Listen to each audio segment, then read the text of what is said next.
बालेश्वर जिले में मातिछंती पल्सर लुटेरा लुटुछंती लक्षाधिक टंका ताहा भी बंधुक मुନରେ। बालेश्वर जिला नीलगिरी उपखंड सांतरागड़िया बजार रे गहना दुकान देइछंती 52 वर्षीय कृपा सिंधु रणा कुड़ीगड़ी गाँव।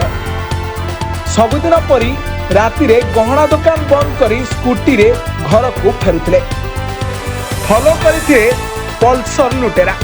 सांतरागड़िया प्राथमिक स्वास्थ्य केन्द्र निकट रे 4 जन लुटेरा बाइक रे तांको पीछा करी गहना बैग छड़ाई नेबा सह गुलीमाड़ करथिले।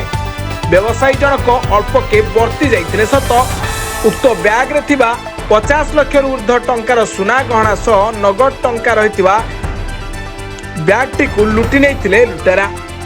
खबर पाई राति 11टारे नीलगिरी आईआईसी गोवर्धन नायक पहुंची फुटा गुड़ीर खोका जबत करने सह तनाघना आरंभ करथिले। लगातार भावे सांतरागड़िया बजार रे दुर्बृत्त मानकर आड्डास्थली पालटि गलानी। एटीएम लुट ठू आरंभ करी कंसा बासन दुकान चोरी छिनताई धड़ा जहर व्यापार एसबू उक्त अंचल रे नीतिदिनिया खबर पालटि जाइछि। जहाद्वारा सांतरागड़िया बजार रे व्यवसायी माने असुरक्षित थिबा सहित लोक माने मध्य असुरक्षित मणिलेनी। पुलिस पेट्रोलिंग अभाव जोगु एसबू घटना बारंबार घटुछि बोली साधारण रे चर्चा हेउछि।